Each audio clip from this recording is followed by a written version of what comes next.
Bismillah walhamdulillah wassalatu wassalamu ala rasulillah Sayyidina Maulana Muhammad bin Abdullah wa ala alihi wa sahbihi wa man walah wa la hawla wa la quwwata illa billah amma ba'd. Para habaib, para masyayikh, para ulama yang saya hormati, yang saya cintai, sahibul hajah Al-Habib Abu Bakar bin Abdul Qadir bin Umar As-Segaf yang saya hormati pula, hadirin sekalian dan hadirat yang dirahmati Allah Subhanahu wa taala. Sesungguhnya barakah semata-mata datang daripada Allah. Tetapi Allah Subhanahu wa taala menurunkan dan menyalurkan barakah juga kepada makhluk-makhluk Allah Subhanahu wa taala. Ada yang terikatkan barakah dengan daerah sebagaimana Makkah, Madinah, Baitul Maqdis. Allah Subhanahu wa taala berfirman dalam Al-Qur'an, Subhanalladzi asra bi'abdihi lailan minal masjidil harami ilal masjidil aqsa alladzi barakna haulah. Ada juga barakah diterikatkan dengan syiar agama, di antaranya Ka'bah al-Musyarrafah. Allah Subhanahu wa taala berfirman, inna awwala baitin wudi'a lin-nas lalladzi bi Bakkah mubarakan. Disebutkan tempat bangunan itu adalah diberkahi oleh Allah Subhanahu wa taala. Ada berkah Allah sarukan lewat Al-Qur'anul Karim. Allah berfirman, kitabun anzalnahu ilaika mubarakun liyadabbaru ayatih waliyatadzakkara ulul albab. Allah katakan kitab itu diberkahi oleh Allah Subhanahu wa taala. Ada berkah diterkaitkan dengan waktu. Waktu diturunkan Al-Quran Lailatul Qadr. Allah berfirman, inna anzalnahu fi lailatin mubarakah. Malam yang diberkahi oleh Allah Subhanahu wa taala. Dan juga berkah diterikatkan dengan waktu-waktu yang di situ ada zikir kepada Allah. Yang di situ ada doa-doa yang diijabahi oleh Allah. Yang di situ tempat turunnya rahmat Allah. Secara umum Nabi sallallahu alaihi wasallam bersabda, inna fi ayyami dahrikum nafahat ala fata'arradu laha. Di hari-hari kamu itu ada saat-saat Allah memberikan banyak anugerahnya, maka jangan disia-siakan, rebut itu semuanya. Dan utamanya berkah itu disalurkan lewat baginda Rasulullah sallallahu alaihi wasallam. Karena itu bertabarruk dengan Nabi, dengan nama Nabi, dengan sejarahnya Nabi, bahkan dengan benda-benda yang menempel dengan Nabi, maka itu termasuk ajaran Islam, saudara. Termasuk itu dibenarkan oleh syariat. Mari kita teliti semuanya. Dan itu daripada hadis-hadis yang makbul, ahadits sahihah.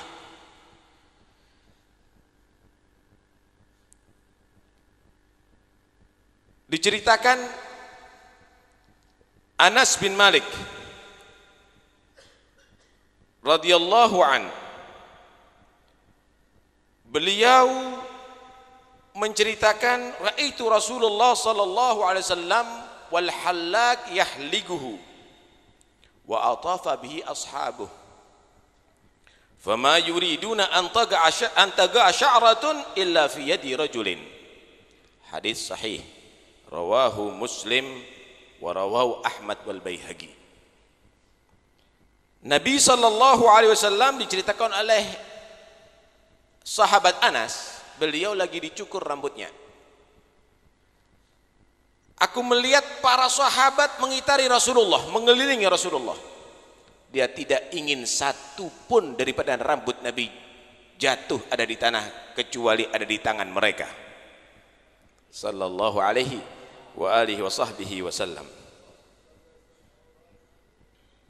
Bahkan di riwayat Bukhari, wa kana idza asaba insan 'ainun aw syai'un ba'atha ilaiha mikhdabah. Ummu Salamah dia menjaga rambutnya Nabi sallallahu alaihi wasallam. Setiap orang yang kena ain atau kena sakit atau yang lainnya dikirimkan kepada diajak itu orang yang kena sakit dan diberi rambut Rasulullah, air disiramkan kepada mereka, mereka disembuhkan oleh Allah Subhanahu wa taala. Hadis riwayat Bukhari. Ibnu Sirin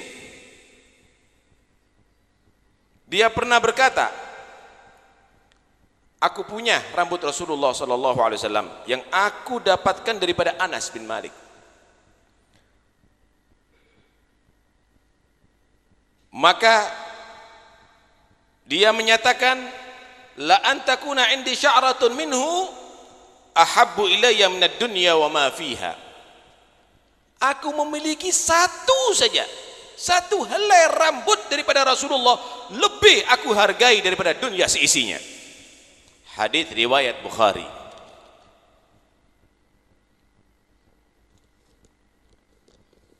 Khalid ibn Walid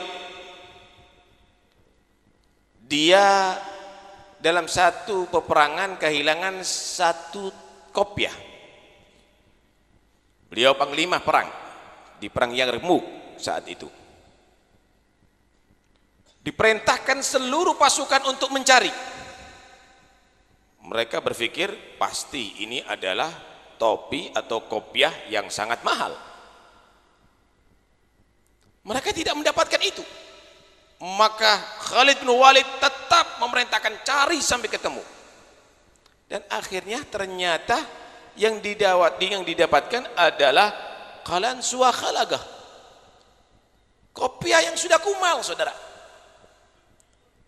Maka Khalid menerangkan, i'tamara Rasulullah sallallahu alaihi wasallam fa halaga ra'sah fabtadara an-nasu jawanib sya'rih fasabaqtuhum ila nasiyatihi faj'altuha fi hadhihi al-qalansuwah falam ashhad qitalan wa hiya ma'i illa ruziqtun nasr.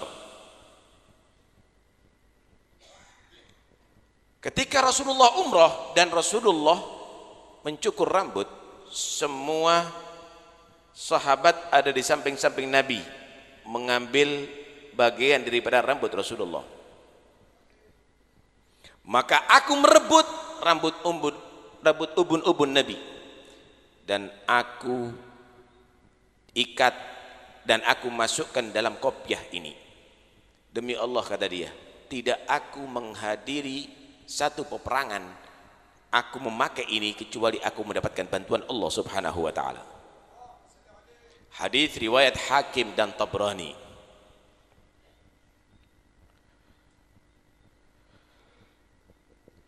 Di zaman Nabi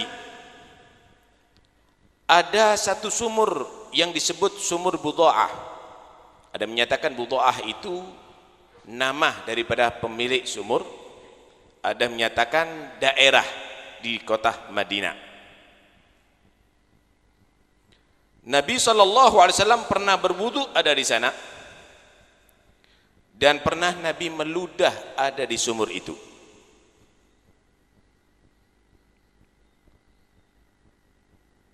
Dikatakan dalam kitab Aunil Ma'bud, wa kana idza marida maridun yaqulu lahu ightasil bima'iha fayaghtasil faka'annama nusyita min igal. Tidak ada seorang yang sakit kecuali diperintahkan mandi ada di sumur tadi itu. Setelah mandi maka dia sehat kembali bagaikan seekor onta yang diikat kakinya kemudian dilepas langsung bangun. Spontan sembuh, saudara. Diriwayatkan dari Anas bin Malik, Nabi SAW masuk ke rumah Ummu Sulaim. Beliau tidur ada di tempat, di kasur di rumah Ummi Sulaim, dan alas tempat tidur dari kain. Cuaca lagi panas sehingga Nabi berkeringat, dan keringat itu banyak keluar daripada kulit Rasulullah sehingga ada di alas tidur tadi itu banyak keringat Nabi sallallahu alaihi wasallam. Maka Ummu Sulaim mengambil satu wadah, dilap itu keringat Nabi dan diperas, dimasukkan dalam wadah tadi itu oleh Ummu Sulaim. Kemudian Nabi SAW terbangun dari tidurnya bertanya, "Ma tasna'in ya Ummu Sulaim?"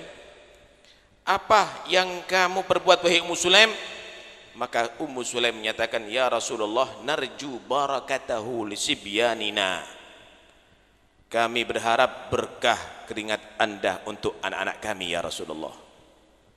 Maka Nabi menyatakan, "Asabti, kamu telah melakukan perbuatan yang benar wahai Ummu Sulaim." Hadis riwayat Muslim dan Ahmad.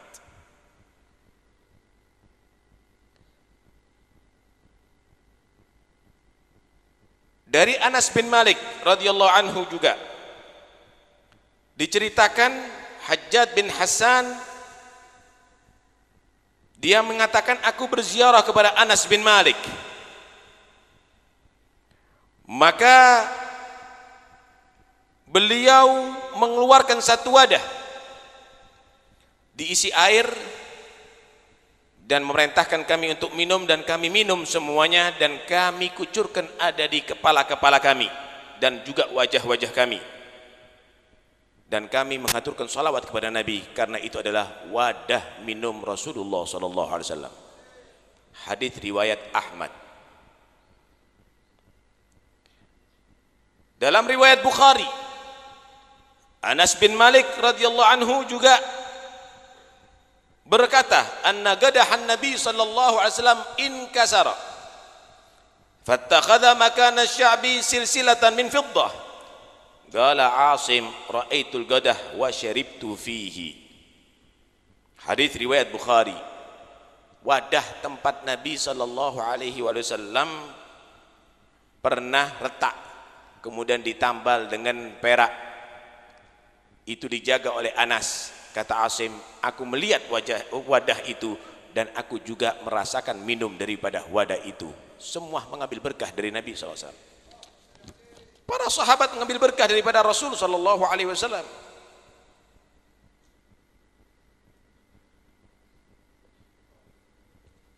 Demikian juga dalam riwayat Bukhari dan Muslim diriwayatkan bagaimana para sahabat Rasulullah SAW berebut bekas air wudhu Nabi SAW.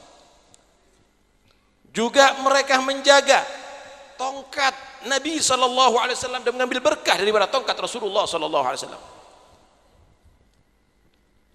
Pertanyaannya, apa alasan manusia yang menghancurkan bekas-bekas Nabi SAW? Kita bawakan ini hadis-hadis Nabi, hadis sahih. Ada riwayat Bukhari, ada riwayat Muslim, ada riwayat-riwayat yang lainnya. Katanya harus dasar hadis sahih. Kita bawakan nih, bagaimana para sahabat menghargai bekas Rasulullah, bagaimana mereka mengambil berkah Rasulullah. Dan kita mau tanya, Anda apa dasarnya? Punya hadis nggak menghancurkan bekas-bekas Nabi? Ma'athirun Nabi, apa dasarnya? Mana hadis sahihnya? Nonsen semuanya. Alasannya adalah untuk menjaga iman dan memberantas kesyirikan. Wajib. Ngambil berkah dari Nabi syirik. Para sahabat syirik kalau begitu. Nabi menyatakan kepada Ummu Sulaim, asabti, benar apa yang kamu lakukan. Berarti Nabi mengajarkan syirik. Dengarkan hadis Rasulullah, dan ini hadis sahih riwayat Bukhari dan Muslim. Ternyata yang dikhawatirkan oleh Nabi bukan terjadinya kesyirikan pada umatnya setelah wafatnya. Beliau menyatakan, wallahi ma akhafu alaikum an tusyriku ba'di, walakin akhafu alaikum an tanafasu fiha. Wa fi riwayatin walakin akhsha alaikum an tanafasu fiha wa taktatilu fatahliku kama halaka man kana qablakum. Yang aku khawatirkan bukan kamu menjadi syirik lagi setelah aku mati. Nonsen itu semuanya. Nabi tidak mengkhawatirkan itu semuanya. Tapi yang aku khawatirkan adalah kamu saling berlomba-lomba bersaing untuk urusan dunia, dan kamu saling membunuh, akhirnya kamu celaka, hancur sebagaimana umat yang dahulu. Mana buktinya semuanya? Ternyata Anda siap mensyirikkan orang Islam, Anda siap menghalalkan darahnya orang Islam, Anda bunuh umat Islam, istri-istri mereka janda, anak-anak mereka menjadi yatim, kemudian kamu menyatakan membela tauhid. Omong kosong, saudara. Omong kosong. Ini adalah urusan duniawi, ini adalah urusan golongan. Islam itu adalah pendapatnya, Islam itu hanya kelompoknya, Islam itu hanya organisasinya. Islam itu agama Allah yang diikat dengan iman, yang dikatakan innamal mu'minuna ikhwah fa aslihu baina akhwaikum. Orang yang beriman ini adalah saudara. Tugasnya kalau ada yang bertikai, damaikan. Bukan berarti diserang habis-habisan, menyatakan saya Islam, selain saya adalah kafir. Kalau Anda membela Islam, jangan menjadi umat yang saling bertikai. Karena bertikai itu adalah melemahkan kekuatan Islam. Wala tanaza'u fatafshalu wa tadhhaba rihukum. Jangan kamu saling bertikai. Apalagi kadang-kadang mendatangkan orang kafir untuk menyerang orang Islam. Orang kafir didatangkan untuk menyerang orang Islam. Apanya perbuatan membela agama Allah nih? Ketika seorang kafir datang kepada Nabi dalam perang Badar, dia terkenal dengan kehebatannya, dengan kekuatannya, dengan keahliannya. Dia menawarkan diri, Uqatil ma'aka ya Muhammad. Aku perang bela kamu ya Muhammad.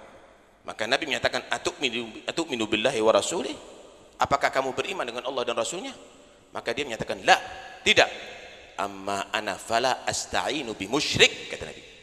Aku tidak akan minta bantuan dengan orang musyrik. Kenapa? Karena mereka bukan untuk mendukung, tapi mereka adalah untuk menghancurkan kita. Aneh, diundang mereka. Yang satu pro Amerika, yang satu pro Rusia.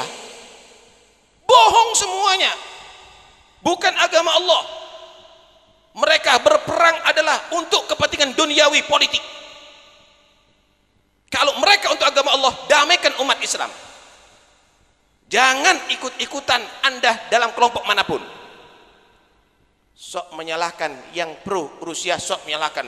Tuh, benci kepada Ahlul Bait. Pro Amerika, sok menyalahkan. Tuh, benci kepada sahabat. La ente ngikuti Ahlul Bait, wala ente ngikuti sahabat Rasulullah. Yang ngikuti sahabat Nabi, yang ngikuti ahli bait Nabi adalah yang mendamaikan umat Islam, yang menyatukan umat Islam, yang rahmat terhadap umat Islam, yang cinta dengan persatuan dan kasih sayang terhadap umat Islam. Karena itu janganlah kita menjadi orang sok benar, tetapi kita menjadi orang yang sangat salah, saudara. Jangan kita menjadi orang yang merasa hebat, tapi justru kita adalah orang yang menginjak-injak syariat. Jangan banyak berkomentar dah. Urusi keluarga Anda, urusi anak-anak Anda. Alaika binafsik, wa fi riwayah alaika bi khassati nafsik, wa fi riwayah alaika bi khuwaisati nafsik, wa da'anka amral ammah. Enggak usah ikut-ikutan lah, pendapat sana wala pendapat sini, wala organisasi sana wala organisasi sini. Ikuti, perhatikan bagaimana diri kamu untuk taat kepada Allah. Anak-anak kamu didik untuk menjadi orang yang taat kepada Allah. Keluarga kamu, murid-murid kamu didik untuk menjadi orang yang taat kepada Allah. Walhamdulillah, inilah yang diajarkan oleh as-salafun as-salihun. Mudah-mudahan insyaallah berkat majlis ini Allah subhanahu wa ta'ala menetapkan kita untuk tetap menjadi ahlu sunnah wal jamaah sampai akhir hayat kita. Tidak terpengaruh hanya dengan ustadz YouTube, ustadz copy paste, tidak terpengaruh dengan ustadz Google, tapi kita mengikuti Faqihil Muqaddam, kita mengikuti Al-Idrus, kita mengikuti Abdurrahman As-Saggaf, kita mengikuti Syekh Abu Bakar bin Salim, kita mengikuti Umar bin Abdurrahman Al-Attas, kita mengikuti Al-Haddad, kita mengikuti mereka semuanya sampai kepada Nabi, kita mengikuti Ali bin Muhammad bin Husain Al-Habsyi. Kita harus menjadi sabit, jadi gunung yang kokoh, jangan menjadi daun-daunan atau kertas yang ringan yang kebawa dengan angin kemana-mana. Lah, kita harus jadi kokoh mengikuti mereka semuanya yang berjalur daripada ahli baiti Rasulullah dan kepada sahabat Rasulullah dan juga kepada Nabi Muhammad sallallahu alaihi wa alihi wa sahbihi wasallam. Bersatu lagi, antum habaib, antum masyayikh, antumul Arab, antum ahl Indonesia.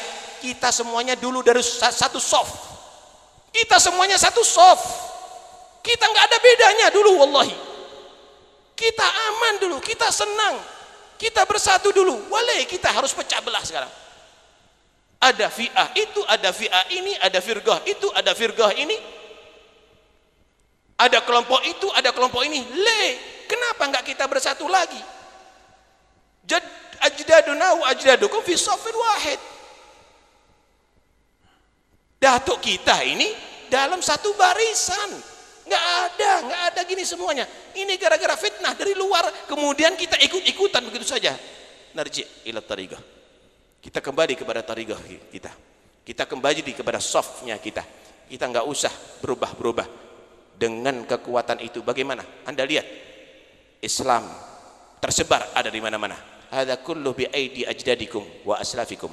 Itu karena sebab usaha daripada ajdad dan salafnya kamu.